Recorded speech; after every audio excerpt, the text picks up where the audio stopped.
All right. Welcome to episode 7, I believe, Dustin. I believe that's correct, Dave. Episode 7 of the Know Their Story podcast. For those listening on um, Apple or any of the podcast channels, you may be confused that we just changed our name. We thought this was a much better description of what we're trying to do, and also someone else came up with the same name of us as us at the same time for our old name, so we changed it. We have a very special episode. I was just talking to everyone before we started. This is what we've been working towards for over a year with the movie and the podcast of what we want to do, and that's start conversations not only between family members and friends, and veterans, but also veterans of different generations. We have this wealth of experience in the Vietnam veterans who have transitioned back into civilian life, who have gone back to work in the civilian field, know what it's like to work with people who maybe don't have the same shared goals that you do in the military. And so we today have those generations, but also a very special type of generation as we have family members here to talk. And to introduce everyone, I am going to go with, I'm going to say RHIP, rank has its privileges in terms of age.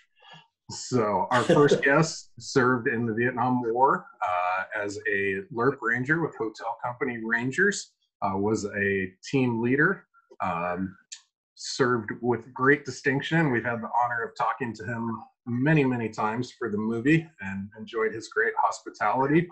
After he left the military, he went on to a very long career in the telecommunications industry. He's a proud father, a proud grandfather. Please welcome Sergeant Charlie Ochoa, who is bottom left, since my screen is the one of record for the recording. And with Charlie and with us today are his niece and nephew. First, we have, he's a lieutenant colonel in the Army. He joined the Army, has also served with the Marines and then deployed to both Iraq and Afghanistan. What I like to point out to my daughters, as they are both now 13, and I tell them many times, no one gets hired for their first job as the CEO of the company. So let's get some expectations set. We are today with Lieutenant Colonel Oscar Ochoa, but what I love is you actually joined the Army as a private and have worked your way up. Congratulations on that. And also joining us is his sister. She joined the Army as well, but is now in the Air Force, is a doctor in the Air Force, has been deployed to Afghanistan. Both are Afghanistan? Just Afghanistan. All right. Where she would go out into the field, into the villages, and help with medical needs for the local population and bring that experience. Please welcome Colonel Michelle Flores. Thank you for joining us today. You're welcome. So we are dealing with a time difference, so thank you for joining us so late at night from Europe. We actually are covering a lot of time zones. Charlie's in Texas, Dustin's in Taos, New Mexico. I'm sitting just outside the occupied zone here in Seattle. I joked with Ed Beal last week because he said he was getting our weather. It was raining and sunny and 70 here. So I said I would trade our protesters to take our rain back, and he declined. With me today, also my partner in crime for many years, going back to college at Seattle U, 2 blocks away from that occupied zone of Venezuela. Dustin Sweet. Hello, everybody. Dustin, how are you today? Oh, doing great. I will turn it over to you. You always have our first question. Oh, fantastic. What was it like growing up with Charlie in the scene? Did you guys have him around a lot, or? I mean, he seems really mellow now, but I have the feeling that as a youngster, he might not have been the most mellow of uncles. So we were both military brats, so we moved a lot. So when we were in Texas and San Antonio, we definitely always met up with Uncle Charlie, and I was very fond of his daughters. We were cousins, and we would do a lot of stuff together. But Uncle Charlie and my Tia Beverly were like just great, always inviting us over, to do things with the family, and just always very welcoming us back. As a military, you're always out and about, and so it's nice when you have family who kind of welcomes you into your home, even though you don't live there all the time in that particular area. Yeah, my recollection of Uncle Charlie from a very young age is he's always been a great uncle. We have the fortune of coming from a military family that has a lot of experience. So my sister and I, from a very young age, learning about my uncle and my father's military history, just have the utmost respect for what they accomplished while they were in uniform. And Charlie, you have spoken to us many times of your pride in your niece and nephew's service. He spoke glowingly about you in our second one. We asked who he would like to thank outside of the Rangers and Apache troop. You two were his first, but I don't want to take words from your mouth, Charlie. If you have anything to say about their service, go ahead. Well, first of all, I'd like to say that I have 6 nieces and nephews. My sister's husband was a career Air Force, and she and her husband had four children. And then my brother, of course, had Michelle and Oscarito. But I got to tell you, as far as nieces and nephews, I think I just did really, really well. As far as, they're so forgiving of some of the, snafus that we've had in the family. They're always there. We are each other's cheerleaders.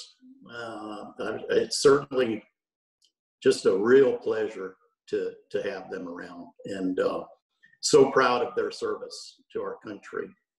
I know that they give 100% wherever they're stationed and whatever the job is. I know Oscar was a private, but even as a private, I mean, it's pedal to the metal. And I just want to say, Charlie, there's no way you're going to get out of us calling you Uncle Charlie from now on. I'm used to it. And I take great pride in hearing those 2 words. Believe me. All right. And for Michelle and Oscar, coming up from a military family, did you always know that you wanted to go into the military, or what? At what point did you decide that you wanted to enlist? So Okay, go ahead, Oscar. We were never pushed, by the family to join the military, but I've always felt, from a very young age, to be very fortunate to be born an American, even though my sister and I were both born in Germany on an Air Force base. And I think it was at the point where I was getting close to probably maybe being a sophomore in high school that I decided that I would join the military and not necessarily make a career of it, but take that time to grow a little bit and mature and decide what I was going to do later on in life. I'm sorry, I'm giggling because you definitely needed to grow and mature at that young age, which he has done. I'm going to take a bet and Michelle say that you're older. Yes, I'm the older sister, and I will tell you that for me, the military, since I was a little girl, the one thing that I remember, I don't know why, I was always enamored by the military. So seeing my dad in his uniform, I thought that was really cool, like knowing that my Uncle Charlie and my dad were both, in the military, and that they had gone to Vietnam. I remember living in Panama and watching the troops go by, and I remember them singing cadence. And I remember thinking I want to do that when I grow up. And so ever since that like particular thing, I thought, this is really cool. We get to travel. I can sing cadence. I can march, you know, like when I was little.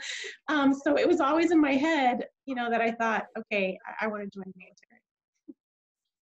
Perfect. Yeah, I talked my younger daughter, younger by 33 minutes. She is very strong, like she sees the world very definitively. And I was talking to her about a couple months ago, and she's like, you know, I think I'd like to be an actress because you can travel the world and other people pay for it and they pay you. I'm like, that's true. It's like, you could also join the Army. Like, you know, they'll pay you too. She's like, yeah, I've thought about that too. And I think I'd like to do that. I was like, well, then join the Air Force. They have better food. She's like, nah, if I'm going to go through that, I think I should go to the Middle East so I can at least shoot terrorists. I was like, okay, like, I'm going to keep an eye on you if that's okay. So, but yeah, she's like, I'd like to travel and the military will pay you to do that.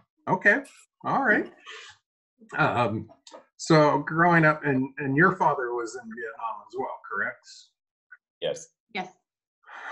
For your father and for Charlie,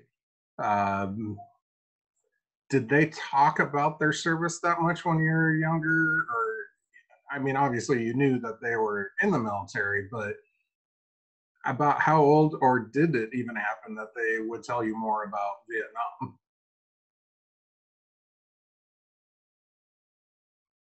Oscar, do you want to go first? Okay. So I remember my father telling us that he and Uncle Charlie had been in Vietnam when we were younger, but I think where my father really opened up was when my sister and I got older. And I think part of that opening up was that they finally realized that they could open up more about the feelings that they were harboring inside of them, and they felt that they couldn't release those for a really long time. And sometimes I call that the demons they have inside. Some of those may be good or some of them may be bad. And I have lots of friends that are serving, and they carry some of those demons as well. But I remember my father going more in depth with me, you know, when I was older, and really pouring out his feelings and some of the stuff he experienced and some of the stuff he regrets. And I was happy to see that. I was happy to see him be able to tell me that, to share that pain and emotion with me that he had been hiding for all those years. And I really think it helps to be able to have somebody to do that with, because it's important that you don't keep that bottled up. Michelle? Yeah, so I remember the stories my dad would tell me, and one of the things that always is stuck in my mind is how much he was proud of my Uncle Charlie.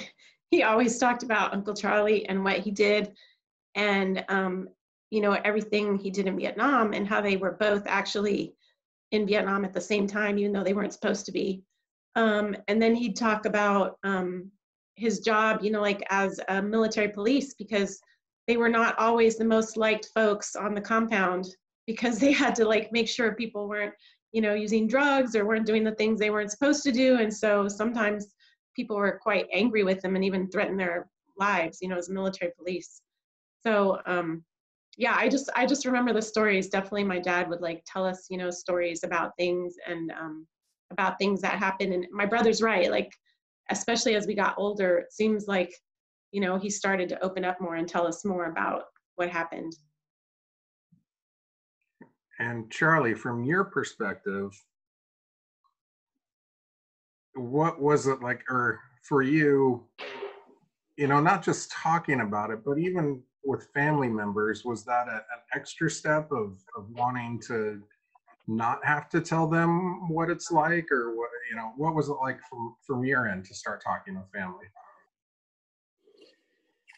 You know, Dave, reflecting back, I really don't think I spoke too much about my military service. You know, it just, even people with the phone company, AT&T, now see on Facebook some posts having to do with Apache Blues and the movie that you're working on, the documentary, and they say, this is people I've known for 30, 35 years. Charlie, we didn't know that you served in Vietnam.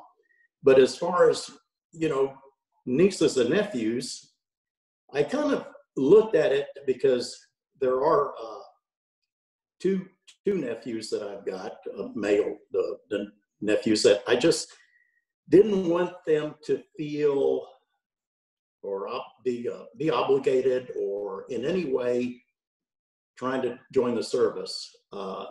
I've even, with my grandsons, and I've got 3 grandsons, every now and then one of them will say, well, Grandpa, now you were a paratrooper, right?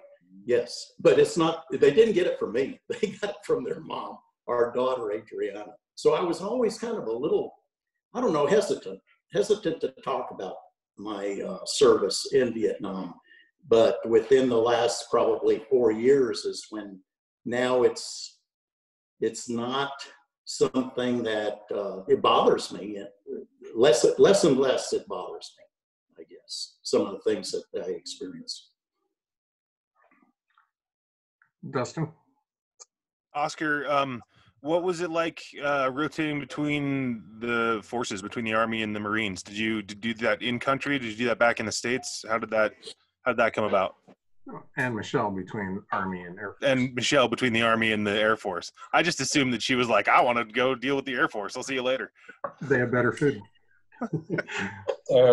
So the reason I transferred from the Marine Corps as an officer to the Army is I was actually engaged to an Army doctor, and I left the Marine Corps for her, the Marine Corps that I very, very much loved, and I did an inter-service transfer.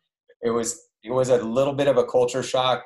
Prior to my transfer, I was actually at Uniformed Services University of the Health Sciences, which is the DoD medical school. That's the only DoD medical school in Bethesda, Maryland. So coming from Marine Corps OCS and then seeing a lot of these direct commissions off the street was the culture shock. So it kind of prepared me to transfer from the Marine Corps to the Army Medical Department. There are a lot of great officers in both services, but I have much more pride in being commissioned through the Marine Corps. I take very much great pride in going through OCS and earning that commission. And I think I offend people sometimes when I say they're handed their commission, because most medical officers in the military, they are direct commissions. And that's there for a reason, but it was an interesting transition. I had a great first brigade commander. I was in 4-1 Cav in El Paso, and I'm still in touch with my old BCT commander who's getting ready to retire here as a 3-star. So it was an interesting transition. It took a little bit of getting used to the culture change. Yeah, I went to University of San Diego out of high school, and I was at a Padres game, and the Navy was on one side of the field and the Marines were on the other side. And the Navy guys, they're all over the stadium, they're drinking, they're talking to girls, they're taunting the Marines across the way. The Marines came in formation, sat down together, crossed their legs at the same time. Their sleeves were rolled up the exact same way. No one moved until after the 7th inning, when they got up and stretched, all in formation, sat down, and then jogged out of the stadium in the 8th inning while the Navy taunted them. I was like, I think I like the Navy right now. Yeah. So, and Michelle, what led your transfer to the Air Force? So I, after my deployment, I was gone 13 months. I had 2 kids, and for me, I needed some dwell time. So I was looking for something, I spoke to the Army and kind of said, hey, I would like to know, what's my next, assignment going to be? What am I going to be doing next? And I don't think I was necessarily in a good state of mind at the time, coming back from deployment. And I made the decision, I'm getting out, I need time. So I actually went and interviewed for a civilian position in the States. I was in Germany at the time, And it was like very different because they said, oh yes, come out, you're a doctor, like we'll pay for this, we'll do all this stuff, and I went out to interview with them. And as I was sitting there, I realized that these people had no idea what it was like to be deployed. Like they had no idea what it was like to be in the military, like all the families, and the trouble that they go through. And I thought, you know what, I deal with these families. I know what it's like. I've been through it. I really need to do something, go back and go back in. And so I actually worked as a GS, as a civilian in a military clinic. I just came out of uniform, worked as a civilian in a military clinic because that's where I felt at home and I felt comfortable and I felt I did the most good because I understood what these families were going through. And then after a while, I thought, well, you know what, Michelle, you put in 10 and a half years. Like, what are you doing? Like you originally I had planned on, getting my retirement. And so I started looking at options and I just started to coordinate with the Air Force and they said, yeah, we'll take you. Where do you want to go? I was like, okay. So I came back into the Air Force. Nice. Excellent. And sorry, Dustin, go ahead. I was wondering how that transition to civilian, like that momentary step to civilian life and then back in, how what were the big differences that you noticed in your own life? I suppose I would say more stability. Mm-hmm. As far as I had a little bit more stability, I kind of knew what the plan was. Like, I think it wasn't that big a transition, except every time I went outside, I wanted to put my cap on. Like, I wanted to put my headgear on because I was like, wait, I'm not in uniform anymore. Because I was working in a military clinic, I was still dealing, with the military population. And so for me, it wasn't as different. I had a little bit more, at that time, a few more benefits as far as some of the things that the civilians got that I was like, wow, they get this, I didn't get this. So, which I thought was interesting. But other than that, it wasn't a huge, because I think I kind of stayed in my military, community doing just a job in civilian clothes for the military. Right. I worked with a retired 06 in customs, and he was Social Security eligible, so he was triple dipping. That guy was the happiest guy I've ever seen in my life. Just unflappable. Every day was a great day. Yeah, absolutely. So, that what you're saying just brought up like a host of conversation topics in my mind. So I'm trying to sort through them, but I think before a good transition is we've talked about it on different podcasts and in the movie, that the shared experience of soldiers across conflicts, World War II, Vietnam, even back to, we've mentioned it before, the poems by Homer and the voice of Achilles from the Peloponnesian Wars is talking about a lot of the same experiences of what soldiers go through when they transition back.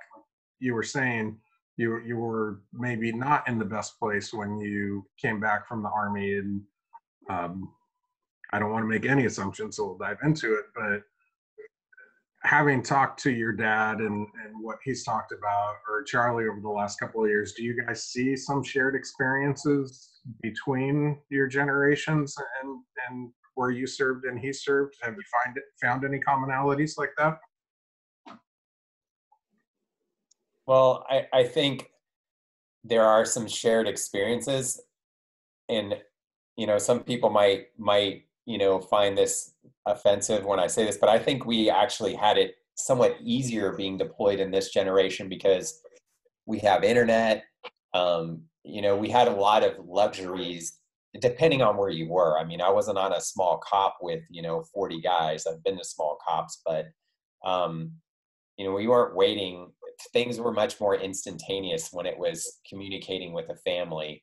But you still go through the hardship of being separated from the ones you love. And on the other side, of that is the family members not knowing what's going on with you. And then the media is much more involved this day and age. So when they would see something happening in an area where I was in Iraq or Afghanistan, my friends or family might immediately get worried because they know, oh, well, I know he's in that area. Is that affecting him? And it wasn't as instantaneous in some of the other conflicts.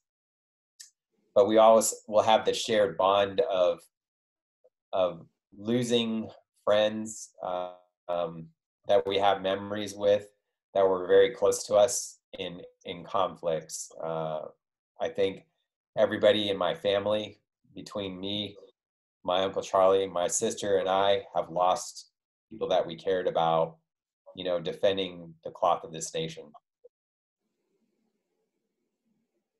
Michelle or Charlie? So, I mean, I think that I agree with my brother. There are a lot of, you know, like niceties that we now have that, you know, that definitely they didn't have. So that's great. I agree that some of the things are, you know, can be the same, right? As far as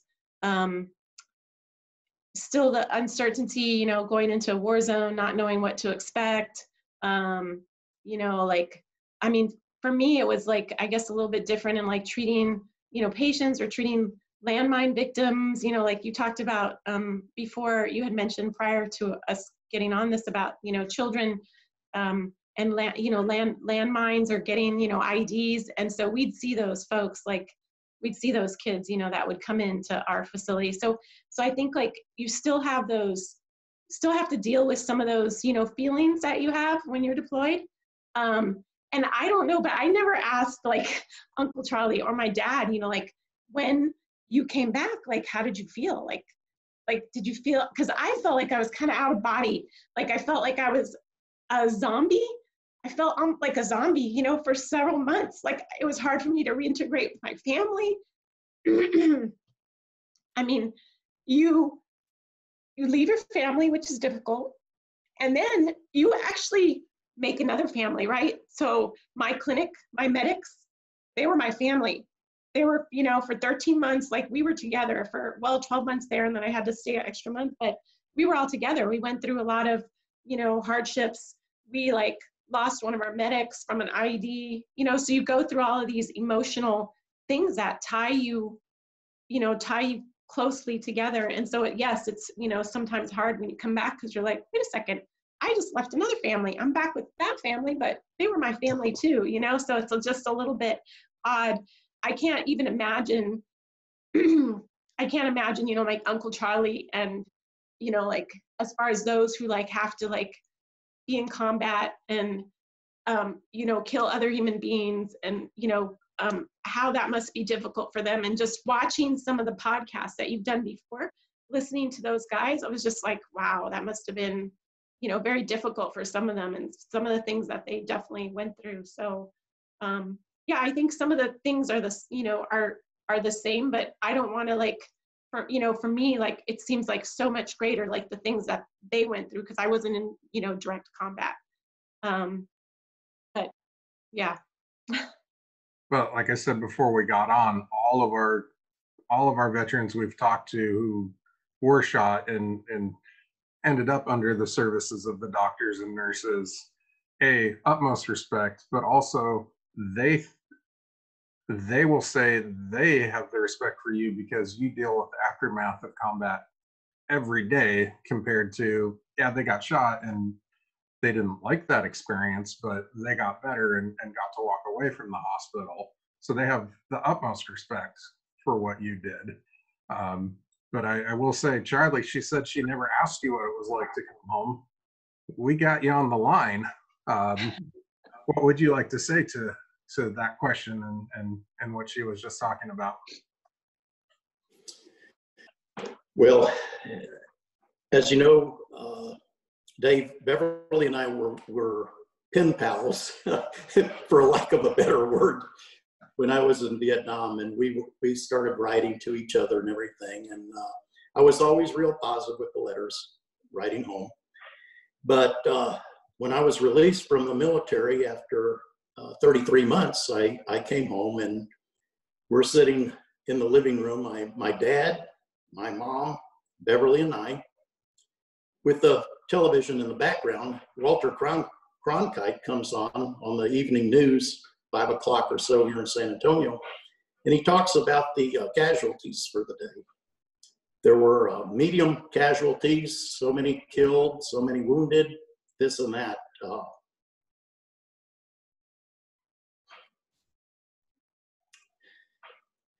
It was just tough. It was difficult.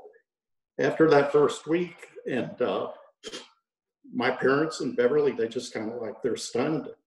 They don't know what's going on. What's wrong with Charlie? You know, everything was fine until this newscast.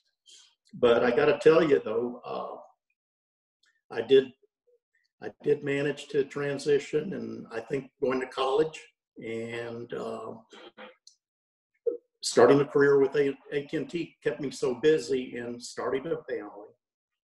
Having that career with AT&T of 29 years was something that just kind of was at the forefront at all times, trying to put myself, you know, give the best of myself into a career. But in the back of my mind, I always had feelings of guilt, because I think after that week I realized, Charlie, you know, why were you lucky? Why did you come home? And some of the people that I served with did not. And so, you know, I started learning more about survivor's guilt. That was a key issue, survivor's guilt for me, that they didn't come home, but I did. But if I could, you've heard mention of my brother, which is Michelle and Oscar's father. This happens to be a picture of my brother and a retired sergeant major, but he set the tone pretty much for me, because he was about seven and a half years older.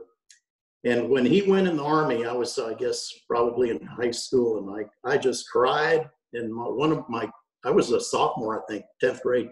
One of the teachers says, Charlie, what's wrong? I said, well, my brother went in the service today, and I'm not sure when I'm going to see him, but he deployed to Santo Domingo. He deployed to Vietnam. We had 90 days overlap in Vietnam, which my mother gained a lot of weight, tried to drown her misery in calories, right?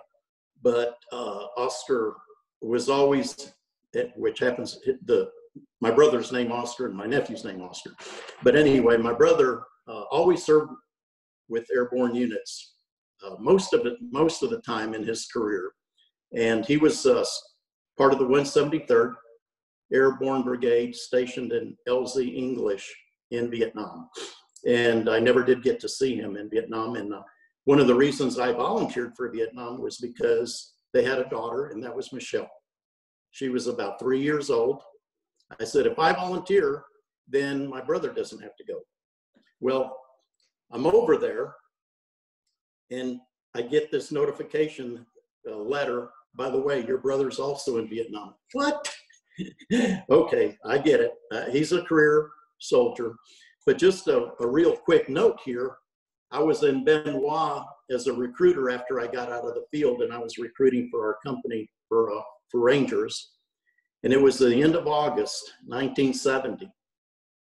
I'm summoned to the orderly room, and there is a telegram via the Red Cross saying that Oscar Adolfo Ochoa was born.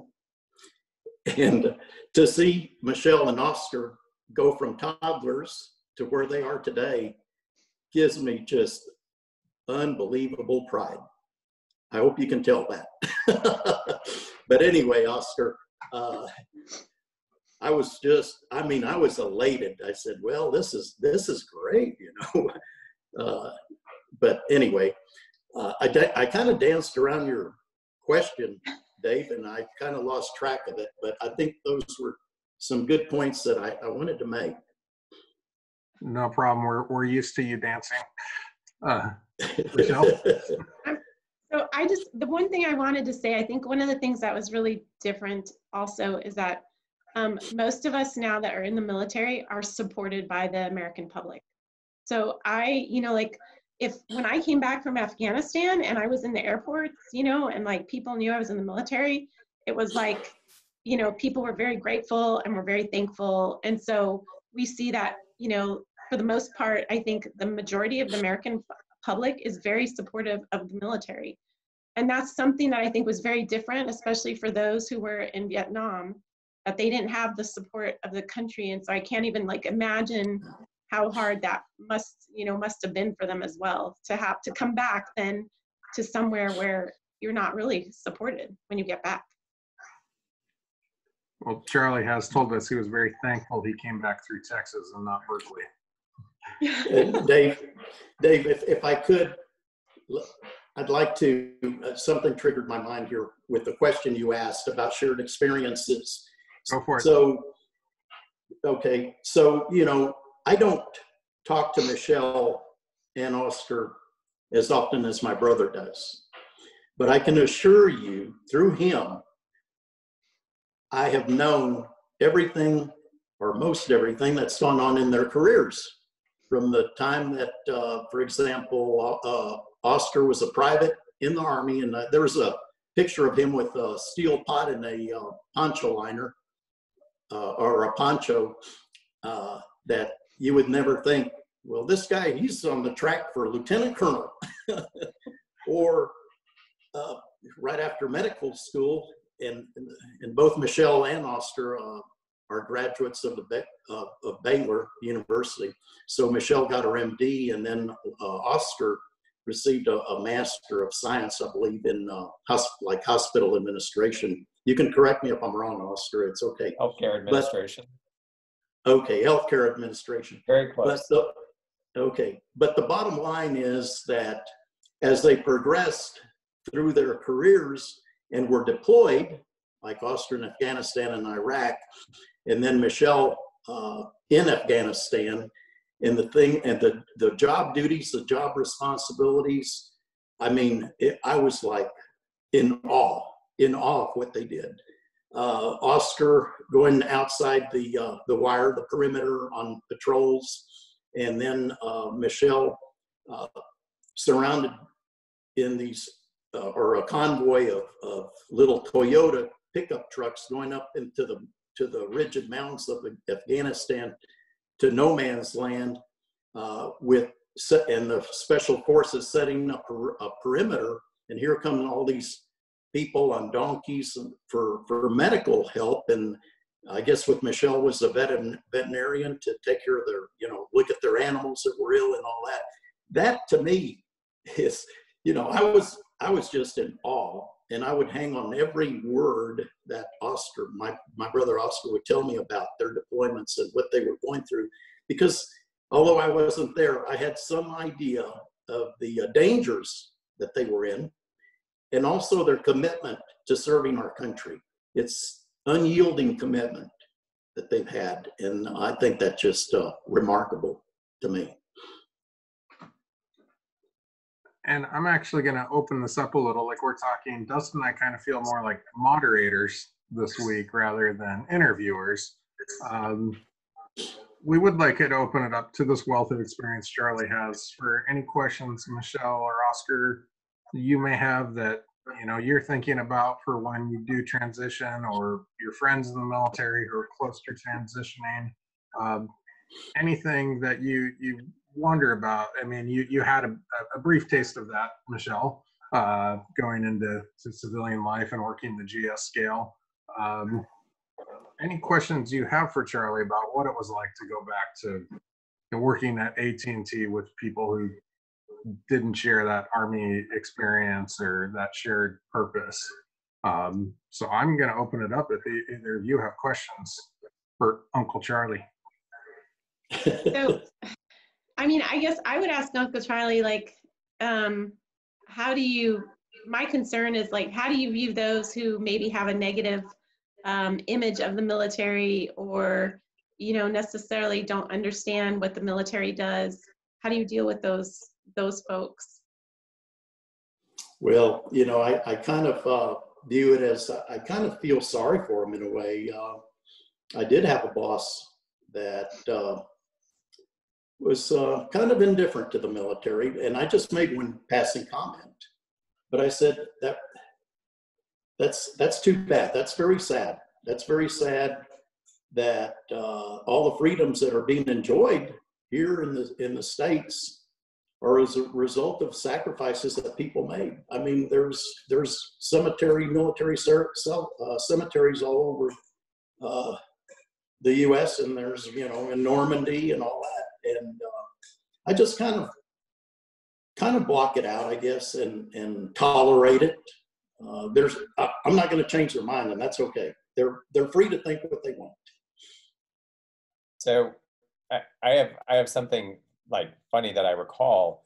I had a break between getting out enlisted and going to college and then going to Marine Corps OCS.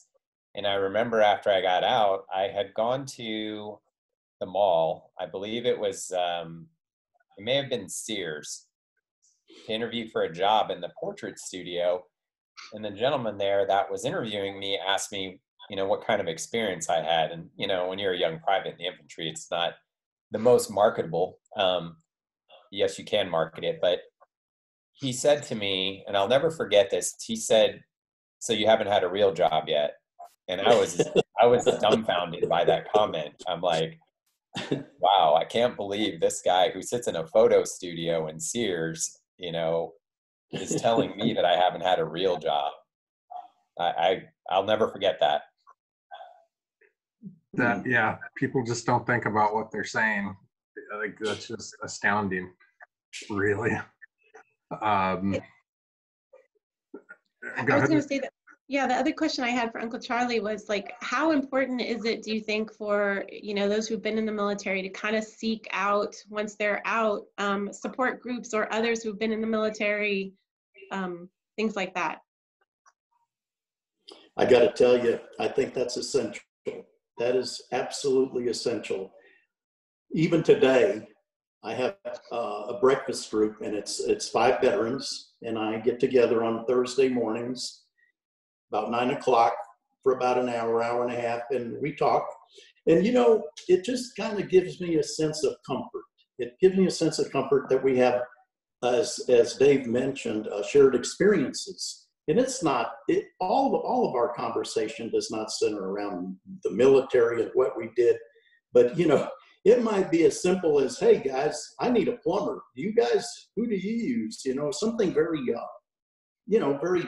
that you wouldn't even think of. That it just, but overall, I come away from breakfast feeling energized. I know that they're all doing well. In fact, one out of the 5, one was in infantry in Vietnam. One was in charge of a platoon of medics. One was a cadre at Rangers School. The other one was and these are all Army. The other one was Air Force, and he served in Vietnam in like Consulate. And another one happens to be a very, very good friend of mine that was in hospital administration. But all in all, it's, we have a commonality. We're veterans, and just networking is really, really important. I mean, to make that transition and make it smooth, and it's just like the icing on the cake. And I do want to clarify for some of our audience, and then I'm the one to introduce the term, so I need to be the one to backtrack it. When I say shared experiences, not necessarily like identical experiences, because obviously Charlie in the triple canopy jungles of Vietnam compared to the mountains of Afghanistan, there's not a lot of shared, like what you saw in terms of the terrain and everything like that, but shared experiences, like you're saying, of every one of you knows what it's like to leave base and head out there. Every one of you knows what it's like to have lost friends. And those are the type of shared experiences that, we want to bridge between veterans and of all conflicts, to say, there is this bridge that you guys can talk about and help each other. So I just want to, clarify that for the audience. You're thinking, I was in the mountains. What do I have to share with someone who was in the jungle? Plenty to share. Dustin. Well, Oh, no, go ahead, Oscar. I will say that I have been to Vietnam and Laos, but it was under much less hostile conditions. Yeah, I would hope so. Less hostile. Dustin? Oscar, what were you doing in Laos? I was actually, I have traveled to 82 countries now in my life. Cool. I am trying to accumulate as many life experiences as I can instead of possessions. I think when I was younger, I was more focused on that, and the memories that seeing and experiencing other cultures has brought me are much more dear to my heart than owning a pair of Prada shoes or you know, a Rolex watch or something like that. So that's why I was there. Cool. I totally agree with that sentiment. Michelle, what kind of, Charlie said you were doing veterinary work in Afghanistan, but also medical work. What was that like? Because I come from northern New Mexico, so it's like as close to Afghanistan as you get in the United States. So I'm always interested in what's going on the other side of the world. So I was doing medical work. The Special Forces had Special Forces vets that were doing the veterinary stuff. I always said that Afghanistan, if it were not full of landmines, would be this most amazing, beautiful tourist spot.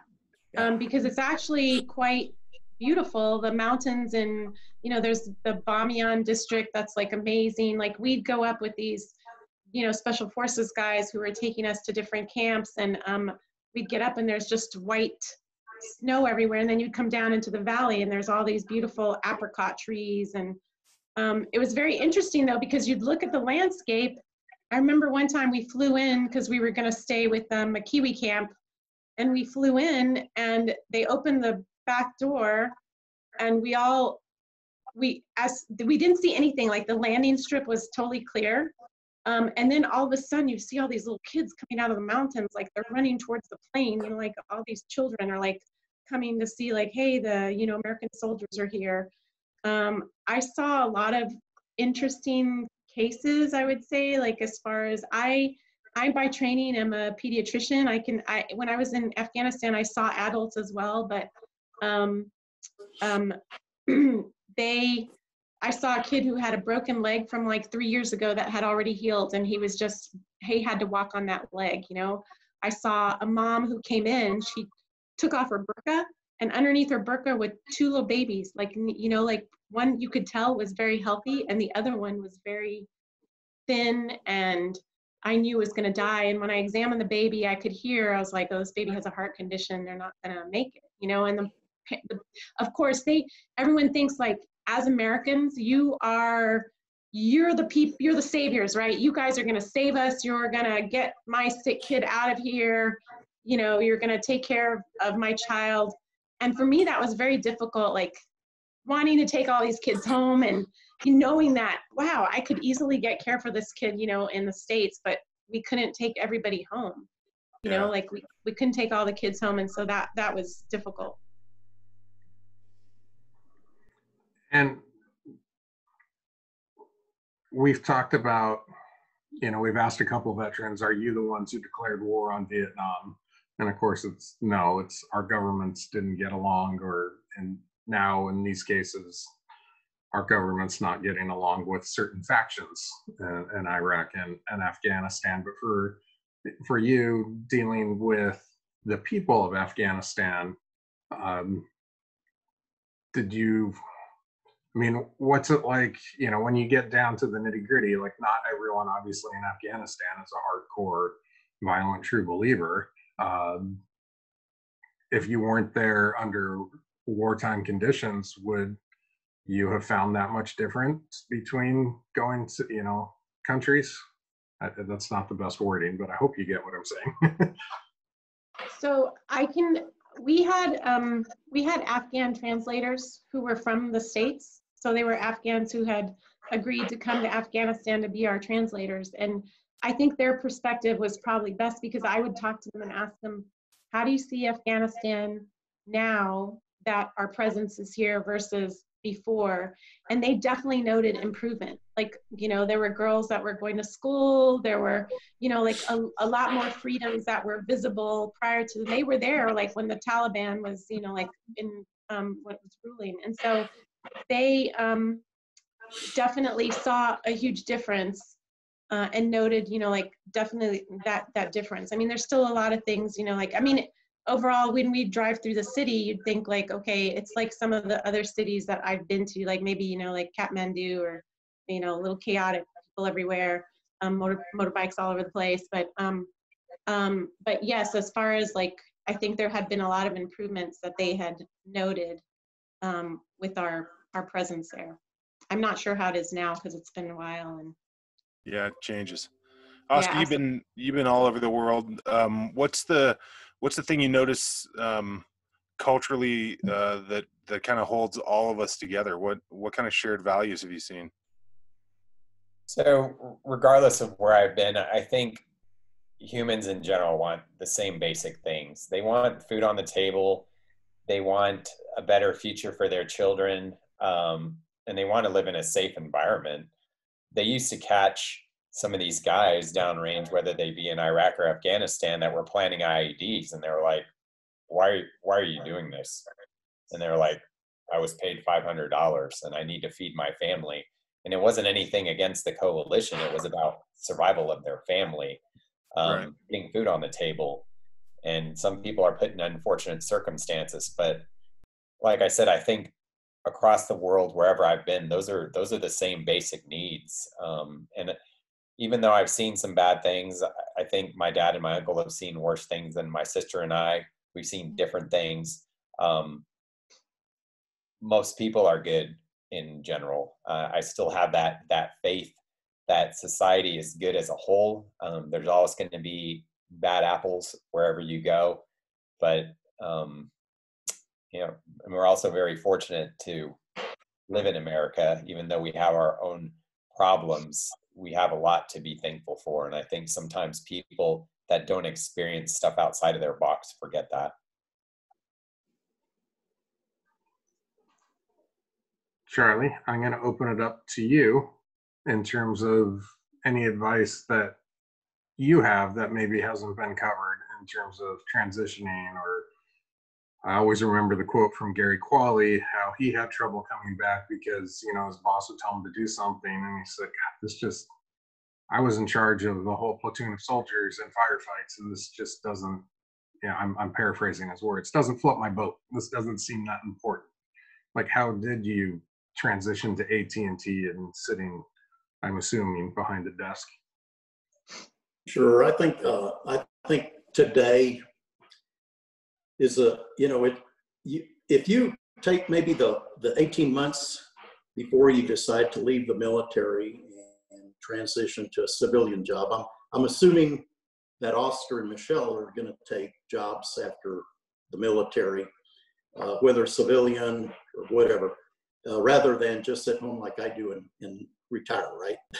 So from that standpoint, let's just look at the career that they are in, which is the medical services. And I just think that is one of the premier segments of the U.S. that you would want to be in as far as jobs. And I'm thinking about the things that come to mind are the aging population, which is the demographics of the U.S.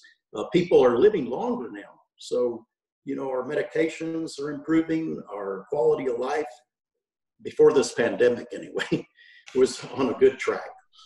And now we have social media that, you know, the transfer of data and talking with people around the world is made possible.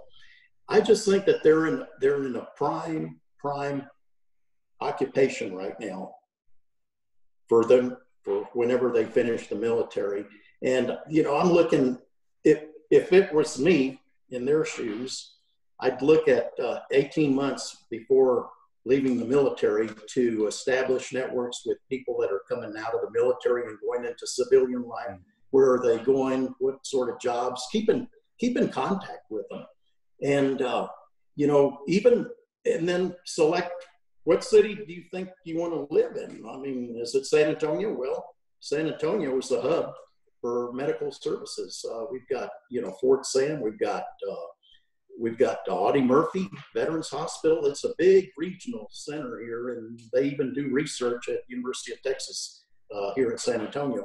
But there's so many. There's like, I can come up with probably 8 different areas to look at. I mean, go online, look at the newspapers for San Antonio, see what's going on in the medical field, how many the hospitals they're building. It's just wide open. But I think if someone like Michelle and Oster or any veteran that's in the military kind of takes a really broad look and just throws a big net out there of what they want to do, what maybe some of their goals are, and you always want to be flexible. If plan A doesn't work, plan B, all of those things, I think you just can't go wrong. The networking with different groups, military groups or past military groups that have served, it just opens the whole world to you. And that would be my advice. So I would say that I agree with a lot of what my Uncle Charlie's saying, but I've seen this as of recently. One of my friends, he retired as a colonel, triple below the zone selectee from major, lieutenant colonel, and colonel, was the commander for Lawrenceville Regional Medical Center, which is, that's being a CEO of a hospital. And transitioning out, a lot of these folks that haven't served in the military sometimes have a hard time understanding the depth and importance of the position he held as the commander of a medical facility, and the responsibility that he had. Now, I had multiple discussions with him where these folks were like, well, we don't really understand that, like command and being in charge of 3,000 people and, the hub for folks that get injured downrange. So he struggled with that. And I think it is important to keep those military contacts because they definitely understand our language. And he even had a recruiter that helped him craft his resume, a professional recruiter that tries to transition that military jargon to something that civilians would better understand. But you just got to keep trying. And I know my sister and I are probably going to encounter that on different levels. I think as a doctor, it's kind of easy to understand, well, pediatrician is a pediatrician. Not exactly, military, you're going to do some different things, but they understand a pediatrician. They don't understand the commander of a hospital and all that they are in charge of, or some of the jobs that we do, kind of like what I'm doing right now. And then just another quick shout out before I forget, I want y'all to notice what I'm wearing here. This is actually a t-shirt from the very first unit I was in.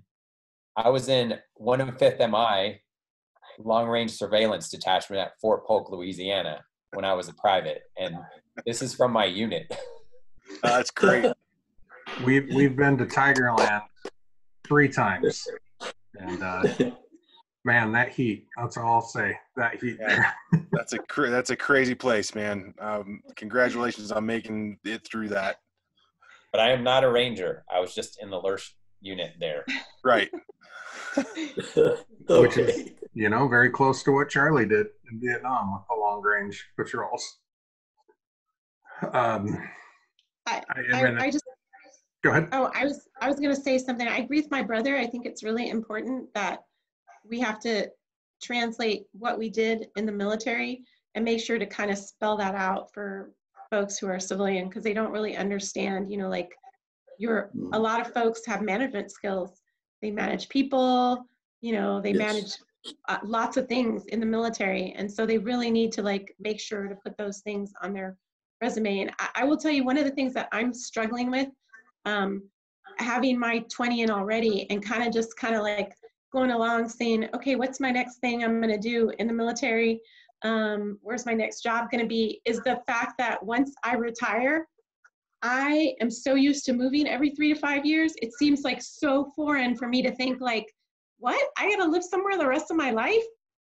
So for me, that's a huge decision, trying to figure out where do I want to live? Like, where should we go? And I know part of it is like, okay, well, where are the jobs going to be, but also because I think having been in the military, and especially those who have moved so much, you've seen so many things in, sometimes other countries or other areas of the States that you kind of like want to take a little bit of some of each of those and put them into one place and say, this is where I would like to retire, which sometimes is impossible, But so for me, I know that's been a discussion I've had a lot with, my husband is like, okay, where are we going to retire? And right now we're like, no idea. My wife has taken to moving the furniture every 3 to 5 months. It's super useful. Hey, Dave, I'd like to make a comment here, if it's okay. Absolutely. I think when we think about transition, I want to be sure that we recognize someone else in Michelle and Oster's family, their mom, who transitioned from being a military nurse to being a nurse here in San Antonio at the local hospital. And Diane's experience was that she was a nurse during the Vietnam conflict and was stationed in Okinawa. Her job was to treat the wounded that were wounded in Vietnam and help with their wounds and rehabilitation. I have never heard Diane speak about her experiences in Vietnam. I have heard through my brother that she has only spoken to Michelle and Oster one time at dinner. And that's the only time that she has spoken to them about her experiences. I think it was to the point of being so emotional that Oster and Michelle got up from the dinner table and had to leave. So shout out to my sister-in-law, Diane, and her service. Absolutely. One of our goals, hopefully someday, is to speak with some of the Vietnam nurses for this podcast. So I'm going to go ahead and, it is something that, and like we said at the very start of this, that we want to encourage everyone to talk. Everyone has something to talk about, and it's okay to talk about when you're ready with someone that you're ready to talk with. And I did want to ask you, Michelle, you said that you worked with, when you were in your GS lifetime, you were working with military spouses. Were they spouses of soldiers who were deployed, or what was your experience like? I mean, that we're talking about shared experiences. We do want to give the shout out to the spouses who do share these experiences. What was your primary job? I mean, obviously as a pediatrician, but did you find a lot of just talking to them about military life and helping with that as well? Yeah, so where I was when I was in Germany, and what the base where I was, they rotated it like pretty much every other year. So we had a lot of military spouses that would come in with their kids, and part of my job is to make sure that the parent's okay, that the parent is fine, is not having any emotional, like problems. But definitely, I think also, like having them knowing that I had deployed was also kind of like, it seemed to tie us a little closer as well. And I said, I understand. I know, like what's happening. I know, like my husband, when he called me and said, oh my gosh, our little boy swallowed like a packet of those little beads that are in the shoes. He's like, what do I do? Like these frantic calls I get, like sometimes.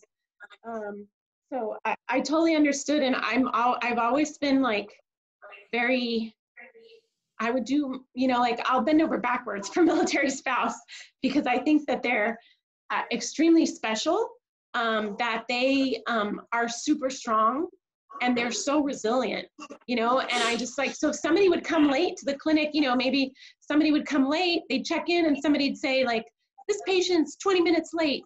You're not going to see him, are you? And I said, yes, I am. I said, I'm going to see them. I'm like, I don't know what that parent is going through. I don't know that that parent doesn't have a deployed spouse. Maybe their car broke down. Maybe they were in traffic. They've got 3 little ones hanging behind them.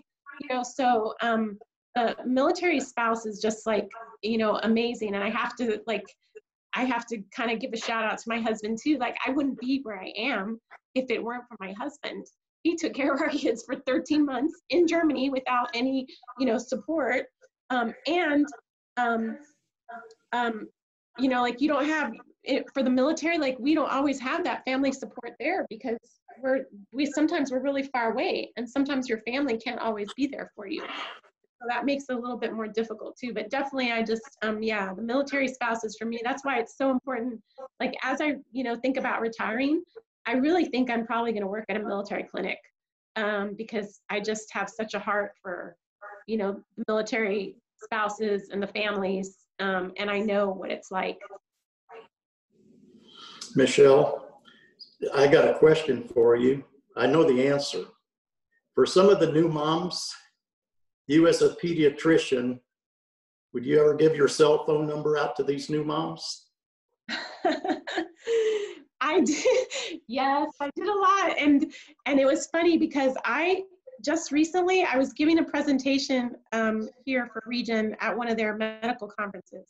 And this lady came up to me and she's like, Dr. Flores, she's like, do you remember me? You made a house call to my house. And I was trying to think back, and I was like, she goes, my little one was sick and I couldn't get out of the house and you came to my house. And I said, oh yeah, that's right. So I mean, it's what you do, right? Like, we need to support our military. We need to be there for them. It's not like, I don't think like, hey, my job is from 7:30 to like, you know, 4:30 or whatever. My job is 24/7. I'm in the military, and I need to like help out others when they need help. So Michelle, growing up and your dad being enlisted, how difficult was it to get into one of the clinics and see a doctor? You mean like for us to get in, or do you mean? Yeah, like for you or Oscarito, for your dad to try to get an appointment in the clinic to go see you guys. It's like, well, you gave your cell phone number out to new moms because their baby was making bubbles, which, you know, they panicked, but it was okay that a baby makes bubbles. But your dad at the same time would say, Michelle, why do you give your cell phone number out? And he said, your reply was, Dad, do you remember how difficult it was because you were enlisted to get an appointment at the clinic? So that's paraphrasing a little bit of what your dad said. So I don't know. I don't remember. I don't recall that, but I will tell you that there's not any difference currently, you know, at the clinics. Like, I don't see rank at all. You're right. That's one thing. Right. I get lots of phone calls that say, you know, somebody will tell me, hey, somebody needs blah, blah, blah. He's an 06. And I'm like, okay, well, what's the situation? Like, I don't really, for me, rank is, I don't know. But I will tell you. Oh, go ahead. I did not mean to infer that you made a differentiation between officers and enlisted for them making appointments to your clinic.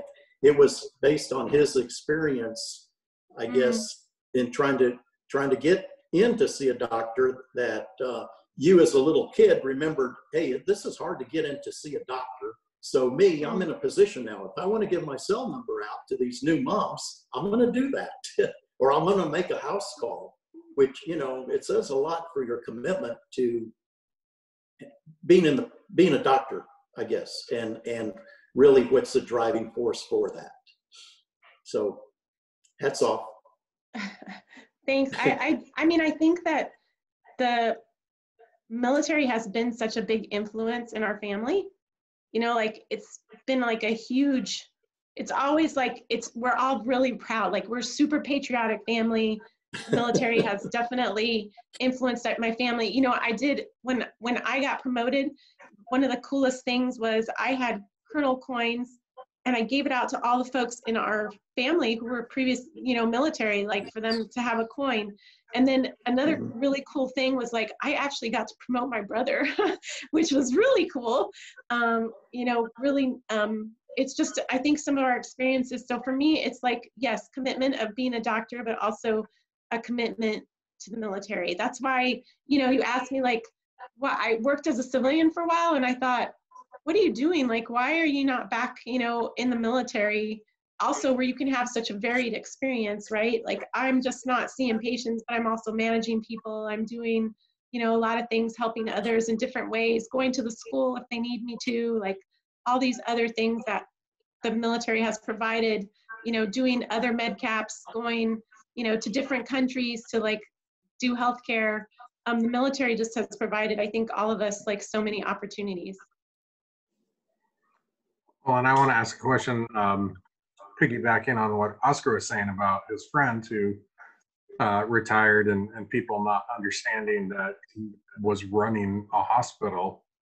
I had a talk with my older brother probably a month ago with, the unrest that's going on and the shrinking of the economy with COVID, about how long it would take for people to start wanting to defund the military, because so many people think that the military is just all about war. All it is everyone's a soldier, everyone's in Afghanistan as infantry. For the two of you in the medical field, and I'm not asking this from, we have a pretty firm, try not to get into politics, because these days half the people will love it and half the people will hate it, no matter what we say. But in terms of kind of the misunderstanding about the military isn't all infantry. I mean, how does that affect you as soldiers, or how do you, like what you're saying, Oscar, that extra hurdle of coming back into civilian life, of trying to explain that? Is that something that, for lack of a better word, wears on you guys, or what's that like for you? For me personally, no. There are a lot of things that the military has brought to the civilian populace that people sometimes forget about. Some of these life-saving things that we have now that have been learned on the battlefield. We wouldn't be making this call right now if we didn't have the internet. So I think there's going to be some people that are always going to be, in the camp where they're like, well, why does this need to exist? Because they don't understand, in my opinion, the balance of the world, and sometimes things need to be done to keep that balance. So that's all I'm going to say on that, because then I might go off on a track that I probably shouldn't. No, I understand. I got upset at my alma mater last week, as I serve on the College of Arts and Sciences committee, and I represent the film school, but also the criminal justice program, having graduated from that. And I do a lot of mentoring, and 100 faculty up there signed a letter to defund the Seattle police. And I was like, you can't stab me in the back like that, ask me to come up and help, and do that. And yeah, I understand what you mean. Like, there's a lot that you guys don't appreciate. Of course, we're seeing it now that there's a no police zone and how well that's going. But yeah, I'll do like you and say that's all I'm going to talk about. But I feel what you're saying. Michelle, Oscar, I think you guys touched on a really interesting point about rotating back and having a shared language with the civilian population, especially as it looks at your service record against civilian terms for what those things mean. It's really easy, having not been in the military, having to kind of learn the jargon on the fly over the last 5 years. There's so much overlap, and really, military jargon is 100% just an ease of communication. So we don't say, like a million. It's like the sciences, right? We could say the 400,000 long word, or we could just say, pets, whatever it is. The need to be able to translate between those two kind of languages seems important. I wonder how we would go about setting up a better translation process. And if you have any ideas about that. You know, I think there are plenty of professionals in place that help service members if they want to, you know, pay for those services. And there are some things that the military offers too to folks that are transitioning to try to bridge that gap. But you know, you can't sit down with everybody and explain like in clear detail everything that, you know, I'll go back to Colonel Tim Hudson, retired, that he did to run a hospital, the premier hospital for wounded warriors coming, you know, from downrange. That sometimes they wake up and that's the first place they remember as being at Longstreet Regional Medical Center. It's just, you know, trying to you push your case for the level of responsibility you had. And sometimes people that are hiring you won't understand that. And you might not have a chance with them, which is unfortunate. Yeah. I think it's also important that if you know civilian counterparts, have them look at your resume, have them sit down with you, you know, to discuss it so that you can figure out like what types of terms that they use. And then there are, you know, like as folks get ready to retire, I know that they have a lot of different classes that they make us go to, you know, as far as like resume writing, things like that, so that you can have a better idea of how you want to put those things out for the civilian world. And I think also, like, I would tell people, do not like shy away from saying anything about your military service. I think some people are afraid to say that they were in the military, and you'd be surprised how many people have served. You know, like I always bring it up. And there are so many people that are like, have been in the civilian world for a long time, but they started out in the military. So that's another thing to really, you know, remember, is that there's a lot of us out there. And there's even more who would have joined if not for that. I would have joined the Army, but I have a bad toe. I have actually run through all my moderation topics. I won't say questions this week. Dustin, do you have anything? I don't have anything else. I wanted to say thank you to both Oscar and Michelle for joining us today, and thank Charlie for his always steady hand at the wheel of answering our ridiculous questions. And I do want to say, Charlie, you always ask me, Dave, if I may. When have I ever said no, Charlie? There was like that one time at dinner. I know that. But we always, I know. We always like to open up the floor, you know, for the final word for you guys. Is there anything that we didn't cover, or anything that you would like to say to current vets, or, you know, the veterans who have been out? Charlie, we always talk about Vietnam vets who may want to talk. For any of you who want to say anything to people who are out, and I open up the floor. Charlie, you first. Okay, no. Well, first of all, Dave, I want to thank you and Dustin for doing these podcasts. I want to thank you for doing the documentary on the Apache Blues. It's always a privilege for me to be around those people, to be on podcasts and things of that nature. Anything associated with what you guys do is first class, and I appreciate it. As far as the military today, I think that you can probably discern that Michelle and Oscar are very committed, just as all the people that I see or know that are in the military today. They're the next generation from where I'm sitting to do the work that needs to be done for our country. And I want to thank them for their service. And I know that they're, whatever career, second career that they choose, I think that they're going to do just really great. They also know that, you know, my phone is always open to them 24/7. They can get a hold of me any way they wish.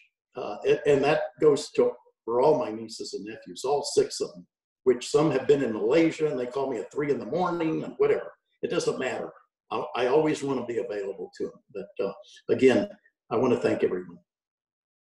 Well, and I was going to say, based off the times that you sent me emails or Facebook messages, I know you're up late, willing to take a phone call. Oscar, anything that you would like to say to others, to veterans, to people in, out, anything you would like to say? Well, first of all, I'd like to say thanks for having my family on here today. And I want to thank all the veterans for their service. One thing that I do want to touch on is I have an experience that's somewhat unique compared to most military members. And I was in a Fort Hood shooting, and some of my coworkers were shot, and one of them was killed. And it's not really something you expect to happen when you go to combat. You feel that you're prepared to defend yourself from the enemy. But the enemy that day was within our ranks, not necessarily within our unit, but from a unit down the street.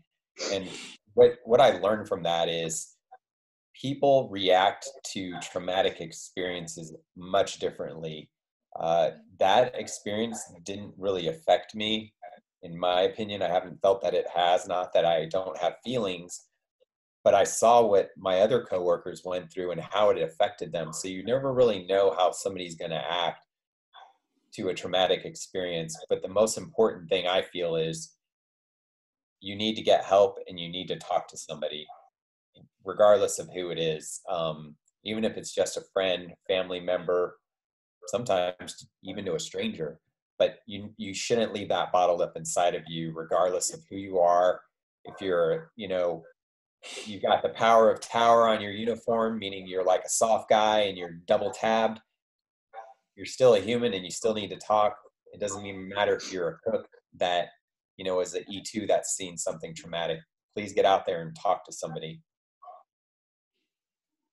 Absolutely. Absolutely. Michelle? Oscar stole almost all my points. So I wanted to say, yes, thank you, Dustin and Dave, for doing this.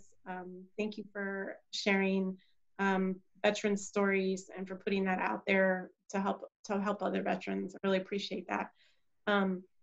Secondly, yes, I wanted to say thank you to all the veterans and all those who are still serving. Thanks for all you do every day.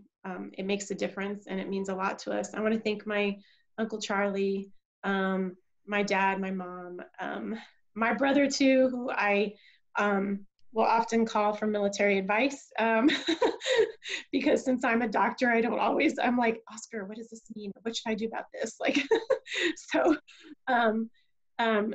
and thanks to Uncle Charlie for all he did, and for Tia Beverly for supporting him, and my parents, of course, who have always supported my brother and I.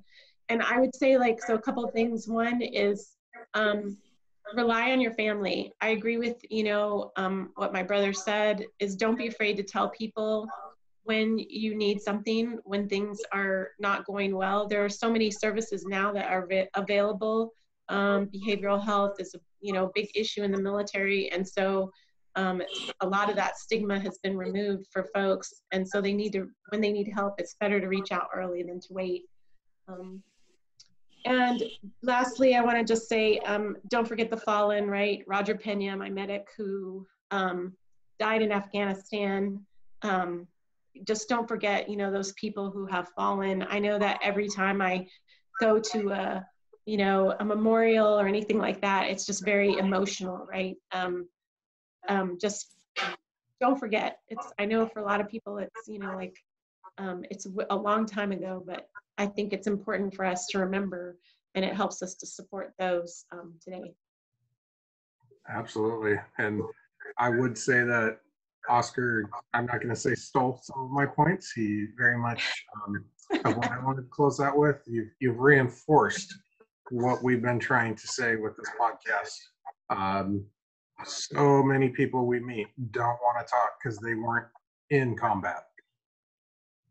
It's, like you said, even from the E2 cook who maybe, in Vietnam, who was there when the base got shelled.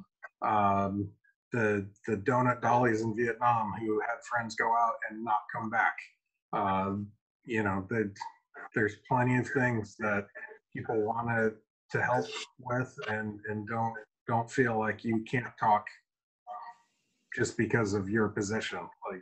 everyone will benefit, and we want to encourage everyone to do it. So thank you for, not coming from the two of us doing a podcast, but coming from you, Oscar, that means a lot, and coming from you, Michelle, and from you, Charlie.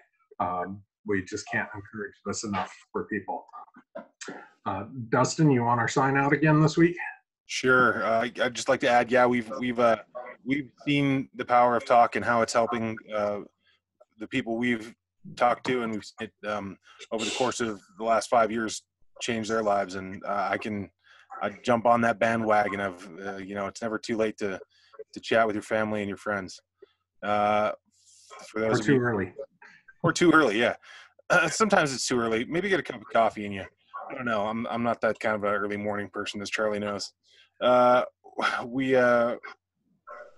you're on Facebook or Instagram or YouTube or whatever other social media you're listening to this on, and you like what you heard here today, please give us a like, click a subscribe, and add us to your weekly rotation. We're going to sign off here in a second. And for those of you on Facebook, it's going to tell you that the feed was interrupted, but it's not interrupted. It's over. And then that's that. If you three would stay on the line with us for a second here before we close out. Dave, why don't you get us the countdown out? Let's see if you can get it this week. Yeah, I won't do my joke of saying 5-4 and cutting out at 3. Oh, come on. No, I will actually 5, 4, 3, 2.